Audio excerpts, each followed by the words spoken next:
Hello friends, welcome back to the channel. कैसे हैं आप सभी। First of all wish you a very merry Christmas. आप सभी को सेंटा क्लॉज से गिफ्ट मिले या नहीं मिले, कमेंट सेक्शन में कमेंट करके ज़रूर बताइएगा अगर किसी को मिले हैं तो। ठीक है, तो हम पढ़ रहे थे पीडी का चैप्टर 4, जिसमें एक्सरसाइज 4.1 के हम first and second part discuss कर चुके हैं। एक्चुअली मैं वो वाली ही वीडियो बना रही थी, बट पता नहीं क्यों वो वीडियो नहीं बन पा रही है। सिर्फ 12 मिनट की ही रिकॉर्डिंग हो रही है मेरे फ़ोन में, उससे ज़्यादा नहीं हो रही। इस वजह से मुझे ऐसे स्क्रीन रिकॉर्डिंग से वीडियो बनानी पड़ी। मैंने बहुत ट्राई किया, पता नहीं क्या प्रॉब्लम आ रही है इस वजह से। देखिए, फर्स्ट और सेकंड पार्ट में पहले ही बता चुकी हूँ, आप एक वीडियो बनाई थी उसमें, और इस वीडियो में हम करेंगे third, fourth and fifth part. ठीक है, देखो थर्ड का फर्स्ट पार्ट देखिए। जो सी एफ निकालना है वो बहुत ही ईजी है, वो हर क्वेश्चन में सेम है।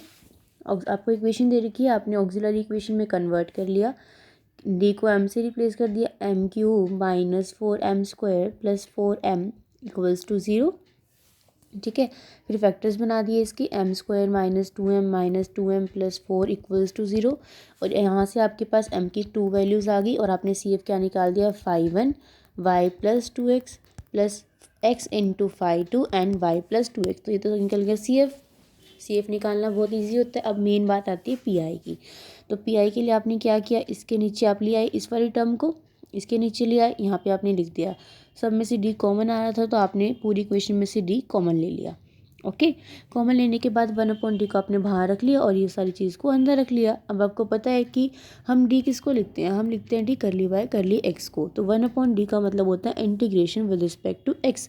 तो आपने इस टर्म का क्या कर दिया, इंटीग्रेशन कर दिया। -4 cos 2x plus Y upon 2x का कोफिशिएंट क्या था 2, तो 2 नीचे लिख दिया आपने। ठीक है, और इस वाली टर्म को इस तरह से ही रखा। उसके बाद देखिए cos 2x प्लस वाई, इसको आपको कंपेयर करना होता है किससे, ए एक्स प्लस बी से। तो कंपेयर करने के बाद ए की वैल्यू आ गई 2 एंड बी की वैल्यू आ गई 1। ठीक है, ए और बी की वैल्यू आ गई 1। और फिर क्या करते हैं हम, डी स्क्वायर को पुट करते हैं माइनस ए स्क्वायर के इक्वल, डी डैश स्क्वायर को पुट करते हैं माइनस बी स्क्वायर के इक्वल, एंड डी डैश को पुट करते हैं माइनस ए बी के इक्वल। तो ए की वैल्यू 2 है, तो इसका मतलब 2 डी स्क्वायर की वैल्यू क्या बन जाएगी, -4।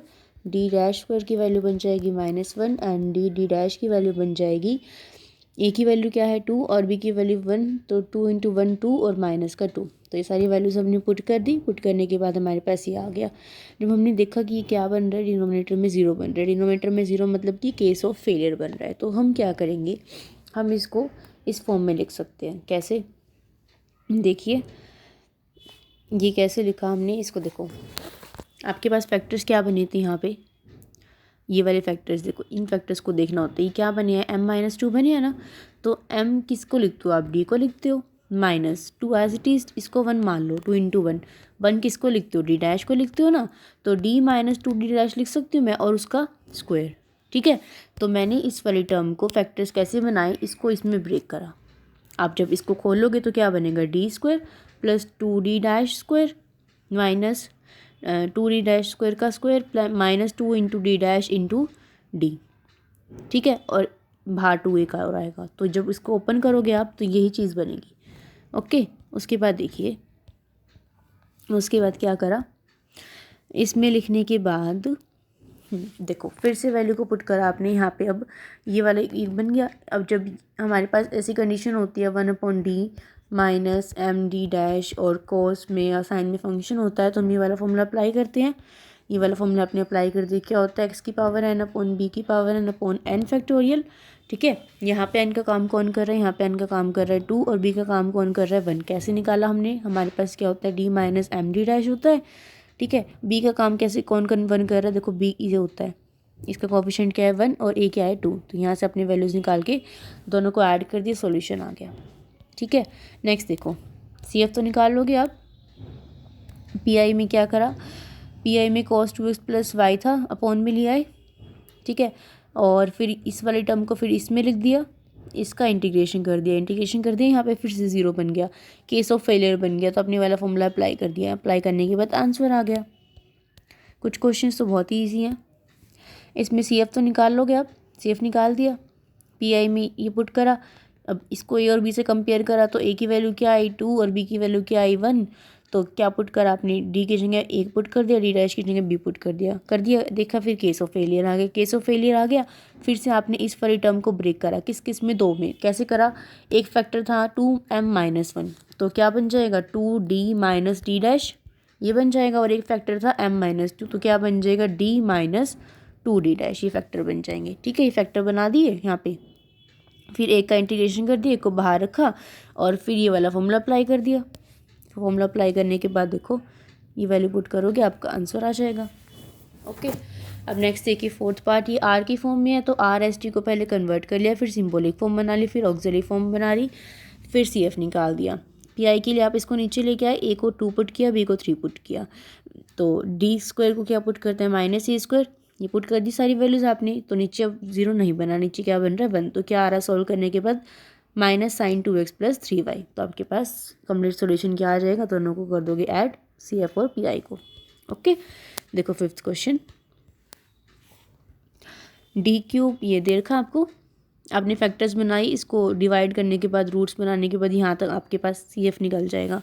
पी आई में क्या करोगे, नीचे ले आओगे, डी की वैल्यू क्या है यहाँ पे, कोस क्या है, कोस x प्लस 2y। तो डी की वैल्यू यानी कि ए की वैल्यू है 1 और बी की वैल्यू है 2। ठीक है, तो वैल्यू को पुट कर दिया आपने, डी की जगह ए की वैल्यू को पुट कर दिया, डी डैश की जगह 2 को पुट कर दिया। तो सॉल्व करने के बाद आंसर आ गया। नेक्स्ट देखिए सिक्स्थ क्वेश्चन, पी आई में क्या डिफरेंस है, इसमें भी साइन और कॉस है, तो फिर से डी स्क्वायर को minus a square, d d dash को minus a b, d dash square को माइनस बी स्क्वायर, पुट करने के बाद आंसर आ गया। थर्ड देखिए, सॉरी फोर्थ पार्ट देखिए, यहाँ से शुरू होता है फोर्थ पार्ट।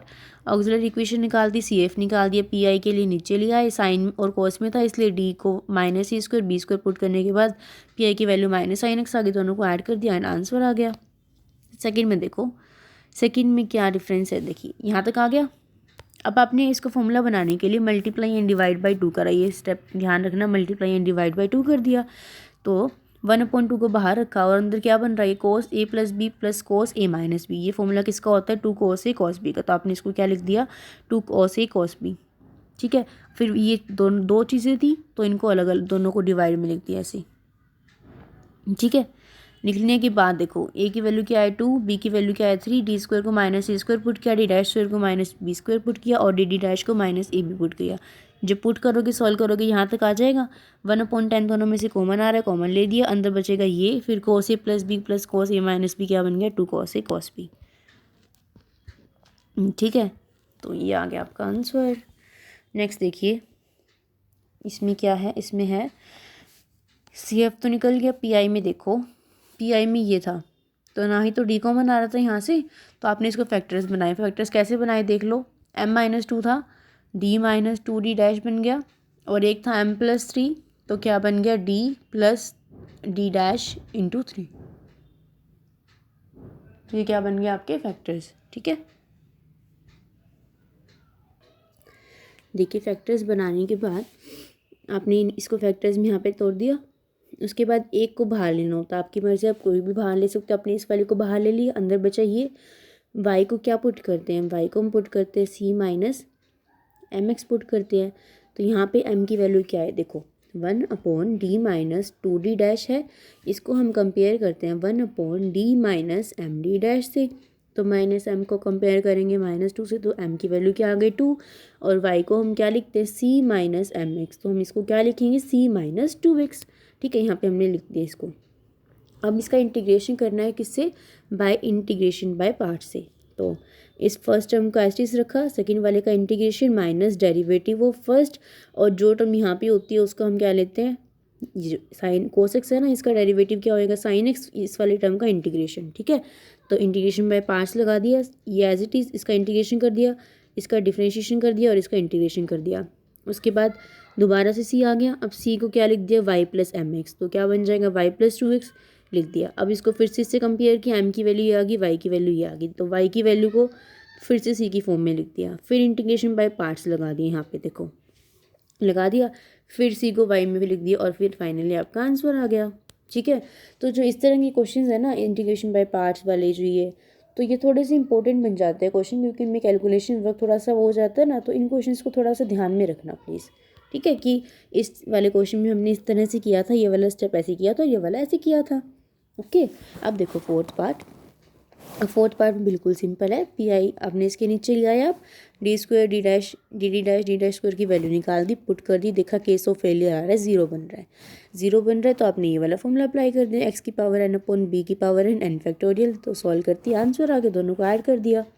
ठीक है, अब देखो फिफ्थ के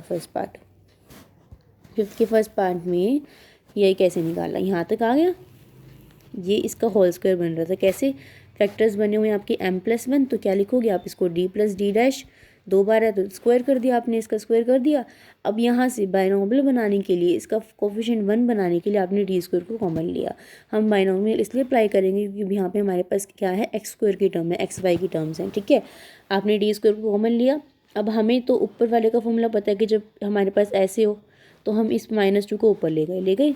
आपके पास फॉर्मूला होता है 1 प्लस डी की पावर अगर -2 है तो 1 minus 1 plus 1 minus 1 plus 1 minus, और ये फॉर्मूला होता है 1 माइनस 2d की पावर 1 प्लस 3d की पावर 2 माइनस 4d की पावर 3 प्लस 5d की पावर 4 ये होता है। ठीक है, ये फॉर्मूला अप्लाई कर दिया। अब ये वाली टर्म्स यहाँ पे क्या है, x square plus x y plus y square, तो इसकी हाईएस्ट पावर क्या है, एक्स की 2 ही है और वाई की भी क्या है 2, तो हम इसको अंदर 2 की पावर तक ही एक्सपैंड करेंगे। अंदर ज़्यादा मल्टीप्लाई, मतलब इसकी पावर 1 है, इससे मल्टीप्लाई करेंगे, इसकी पावर 2 इससे मल्टीप्लाई करेंगे, बट 3 वाली पावर से हम इसको मल्टीप्लाई नहीं करेंगे। ठीक है, तो इस वाले की मल्टीप्लिकेशन आपने अंदर कर दी, यहाँ पे देखो इसके साथ और इसके साथ कर दी। करने के बाद देखिए, आपको मैंने बताया था कि d का मतलब क्या होता है, करली बाई करली एक्स। अगर 1/d है तो इंटीग्रेशन 1/d स्क्वायर है, तो 2 बार integration with respect to x। तो यहाँ पे तक पुट करने के बाद आपने इंटीग्रेशन कर दिया। ठीक है, यहाँ पे भी देखो इंटीग्रेशन कर दिया, फिर 1/d स्क्वायर आ गया, फिर सबके साथ मल्टीप्लाई कर दी, फिर सबका इंटीग्रेशन कर दिया। इंटीग्रेशन ऐसे कर लेना, देखो 1/d स्क्वायर था इंटू वाई स्क्वायर था, तो एक बार इंटीग्रेशन करोगे तो क्या आएगा, एक्स वाई स्क्वायर, एक बार और करोगे तो क्या आएगा, x square y square by 2। ठीक है, तो इस तरह से इंटीग्रेशन कर दिया आपने। इंटीग्रेशन करने के बाद ये वाली वैल्यू आ जाएगी, यहाँ से 1/4 कॉमन ले लिया और आंसर आ गया। तो ये क्वेश्चंस बहुत इजी हैं अगर आप प्रैक्टिस करते हो तो ही। ठीक है, नेक्स्ट देखिए, नेक्स्ट में क्या है, नेक्स्ट में आर दे रखा था, आर एस टी को कन्वर्ट कर लिया, सिंबॉलिक फॉर्म बना ली, ऑक्सिलरी इक्वेशन बना ली, रूट्स बना लिए। रूट्स क्या क्या है, माइनस है माइनस भी। ठीक है, सी एफ निकाल दिया, इसके नीचे ले आए, एक्स वाई था इसलिए बाइनोमियल लगानी थी, बाइनोमियल लगाने के लिए कोफिशिएंट 1 होना चाहिए, उसके लिए डी स्क्वायर को कॉमन ले लिया बाहर। लेने के बाद इसकी पावर ऊपर जाके -1 बन गई, फिर बाइनोमियल लगा दिया, इसकी हाईएस्ट पावर 1 ही है तो इसको 1 तक ही एक्सपैंड करेंगे। ठीक है, 1 वाले के साथ ही मल्टीप्लाई करेंगे, 2 वाले के साथ अगर करेंगे भी तो हम देखो 2 वाले के साथ हमने ये कर दिया मल्टीप्लाई।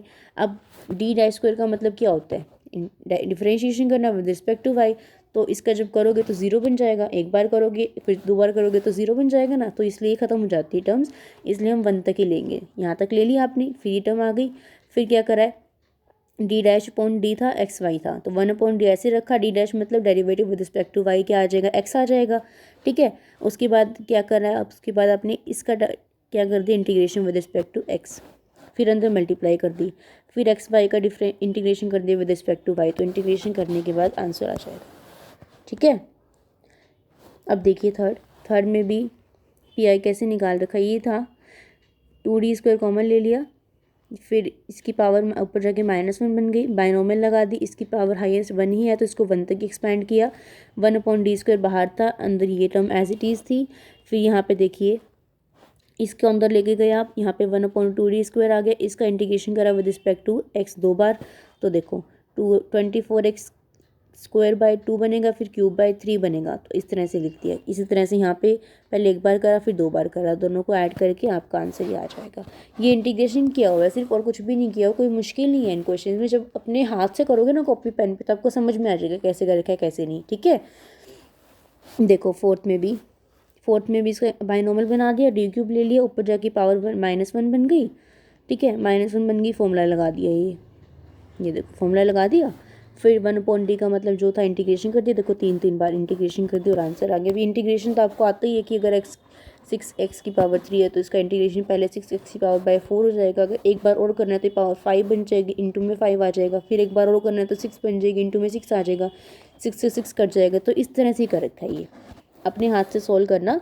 मैं आपको बता रही हूँ, हर क्वेश्चन का हिंट दे रही हूँ ताकि आपके पता सब क्वेश्चन से गो थ्रू हो जाए कि इनमें कर क्या रखा है। ठीक है, फिफ्थ में देखो, फिफ्थ में हमने क्या किया, फिफ्थ और सिक्स में शॉर्टर मेथड अप्लाई किया पी आई निकालने का। पी आई निकालने का शॉर्टर मेथड क्या होता है, आप इसको इसके नीचे ले आए, आपने इस वाली टर्म को यू लेट कर लिया, ठीक है। और डायरेक्ट मेथड क्या लगाया कि हम इसका 2 बार इंटीग्रेशन करेंगे इस वाली टर्म का, और 2 बार हमने क्या लिख दिया, डी यू डी यू। अब डी की जगह ए पुट कर दिया, यहाँ पे डी डैश की जगह बी पुट कर दिया और इसको यू लेट कर लिया। तो एक बार इंटीग्रेशन यू स्क्वायर बाई 2 और 2 बार इंटीग्रेशन यू क्यूब बाई 6, फिर यू की वैल्यू को पुट कर दिया सीधा और आंसर आ गया। तो ये होता है shorter method to find P I. इसी तरह से इस वाले क्वेश्चन में करा आपने, इस वाले क्वेश्चन में भी देखिए 2x + 3y को दोबारा से यूलेट कर लिया, ए और बी की वैल्यू पुट कर दी, u square by 2 u cube by 6 और सॉल्व करा तो आंसर आ गया, दोनों को ऐड कर दिया। तो बहुत ही इजी हैं ये क्वेश्चंस अगर आप प्रैक्टिस करते हो तो, क्योंकि इनमें सिर्फ फॉर्मूला अप्लाई करना, अपनी पीआई निकालने का, सीएफ निकालना बहुत ही आसान है। इसी के साथ हमारा 3rd, 4th and 5th part भी कंप्लीट होते हैं। अब जो नेक्स्ट वीडियो अपलोड करूँगी मैं उसमें 6 to 13 क्वेश्चन एक ही वीडियो में अपलोड करने की कोशिश करूँगी पूरी। इस पीडीएफ का लिंक आपको नीचे डिस्क्रिप्शन बॉक्स में मिल जाएगा। वीडियो के रिगार्डिंग कोई भी डाउट है, कुछ नहीं समझ में आता है तो आप मुझसे पूछ सकते हो। 4.2 अपलोड मैं कर दूंगी 4.1 कंप्लीट होने के बाद, और 7.2 भी कर दूंगी और 6.2 भी कर दूंगी। उसमें आपको डाउट्स है, ये मुझे पता है कि आपको इनमें डाउट्स हैं। 6.2, 7.2, 4.2 आई नो। इसके अलावा कोई डाउट हो तो मुझे बता देना। अगर आप मेरे चैनल पे नए हैं तो आप मेरे चैनल को सब्सक्राइब कर सकते हैं, ताकि आपको मेरे चैनल पे आने वाली नई वीडियोस की नोटिफिकेशन उसी टाइम मिल जाए। See you guys in the next video. Till then, bye bye. Take care. Keep watching. Keep sharing.